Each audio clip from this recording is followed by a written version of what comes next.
Morning friends, Mishra sir mining class में आपका स्वागत है। नमस्कार दोस्तों, डीजीएमएस के एग्जाम देने वाले कैंडिडेट्स तैयार हो जाइए। आज की वीडियो में साथ ही एमटी और गेट्स के एग्जाम देने वाले, जॉब पाने वाले दोस्त तैयार हो जाइए। जॉब की प्रिपरेशन करने वाले दोस्त, आज की वीडियो में मैं कोयले में जब लंबी हेडिंग चलाई जाती है, रोड हेडर द्वारा कोयले को काटा जाता है तो डस्ट बहुत ज्यादा जनरेट होती है। साथ ही कोयले से निकलने वाली जो गैस है उसकी परसेंटेज भी बढ़ने की चांसेस रहती है, जो फायर या एक्सप्लोजन कराने की संभावना रहती है।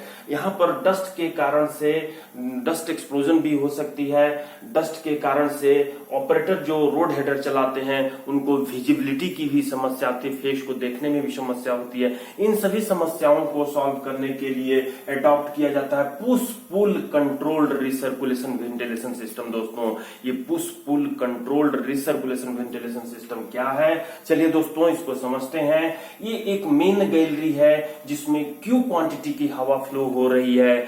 इस क्यू क्वांटिटी की हवा में 0.5% से अधिक गैस नहीं होने देते हैं, ऐसा व्यवस्था करते हैं। इसके साथ ही हम ए लॉन्ग हेडिंग एक फेस चला रहे हैं, जो यहाँ पर दिखाई दे रहा फेस यहाँ तक चली हुई है। इस फेस पर इन समस्याओं, डस्ट की समस्याओं और गैस की समस्याओं को सॉल्व करने के लिए हम यहाँ पर एक ऑक्सिलरी फैन बैठाए हुए हैं जो फोर्सिंग टाइप की है, जो Q/2 कैपेसिटी की है। इसके साथ 0.6 मीटर डायमीटर का एक डक्टिंग पाइप लगा हुआ है, जिसका आखिरी सिरा, आखिरी इंड जो है फेस से 7 मीटर के डिस्टेंस तक अप टू डेट करके रखा जाता है दोस्तों। और एक दूसरी क्यू कैपेसिटी वाली ऑक्सिलरी फैन है जो जिसकी डक्टिंग पाइप को फेस से 3 मीटर की दूरी तक अप टू डेट करके रखा जाता है। इस क्यू कैपेसिटी वाले ऑक्सिलरी फैन जो एग्जॉस्टिंग टाइप की है, इसके जस्ट बाहर में एक डस्ट फिल्टर लगी होती है जो फेस से डस्ट को खींचती है। यह ऑक्सिलरी फैन, ये डस्ट फिल्टर उसको फिल्टरेट करती है दोस्तों। तो ये इसकी कंस्ट्रक्शन हो गई। अब इसका फंक्शन देखते हैं कि कैसे काम करती है दोस्तों।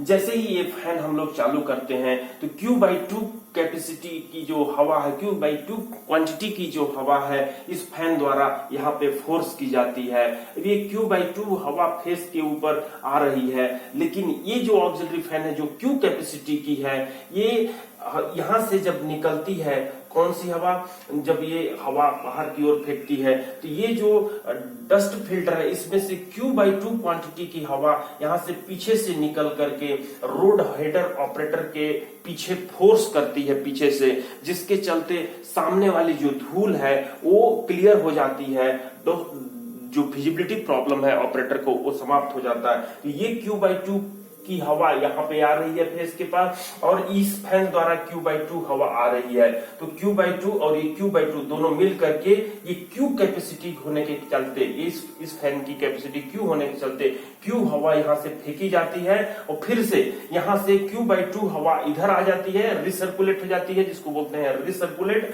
और यहाँ से Q/2 आधी हवा इस गैलरी में आ जाती है। तो देखिए दोस्तों, आधी हवा रिसर्कुलेट हो रही है और आधी हवा मेन गैलरी में फिर से आ जा रही है। तो ये आधी हवा यानी कि हाफ कैपेसिटी का जो Q/2 कैपेसिटी क्वांटिटी का हवा है वो, और यहाँ से Q/2 क्वांटिटी की हवा है, ये दोनों फिर मिलकर के Q क्वांटिटी की हवा मेन गैलरी में फ्लो होने लगती है। यानी कि मेन गैलरी में आपकी यहाँ से Q क्वांटिटी की हवा फ्लो हो रही है और फिर से यहाँ पर आपको दिखाई देती है कि Q क्वांटिटी की हवा फ्लो हो रही है दोस्तों।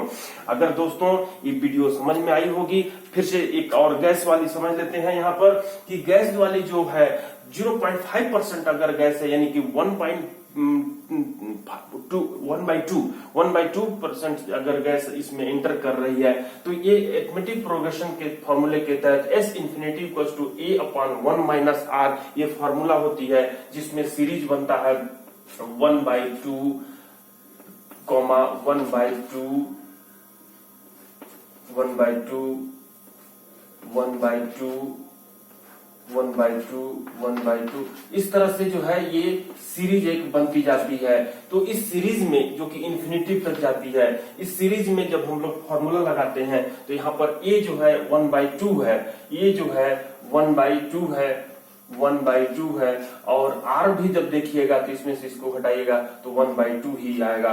तो इसको सॉल्व करने के बाद आप देखिएगा कि 1% एक ही आएगा। 1% से कभी भी गैस फेस पे अधिक नहीं हो पाती है। बार बार सर्कुलेशन होने के बाद भी, जिसको रिसर्कुलेशन कहते हैं, फेस से हवा खींची जा रही है, फेस पर फिर से फेंकी जा रही है, लेकिन चाहे जितनी बार फेंकी जाए 1/2 प्लस होते हुए भी ये 1% से फेस पे अधिक गैस नहीं हो पाती है दोस्तों। तो जो standard of ventilation coal mines regulation 2017 का रेगुलेशन नंबर 153 कहता है कि फेस के पास या माइन में जनरल बॉडी ऑफ एयर में 1.25% से अधिक गैस नहीं होनी चाहिए। तो यहाँ 1% हम लोग गैस कंट्रोल करके रखते हैं। साथ ही डस्ट के कारण से जो ऑपरेटर की विजिबिलिटी प्रॉब्लम है उसको भी दूर कर देते हैं, और एक्सप्लोजन और फायर की जो चांसेस होती है, डस्ट एक्सप्लोजन की जो चांसेस होती है या जो गैस एक्सप्लोजन की जो चांसेस होती है वो एलिमिनेट हो जाती है दोस्तों।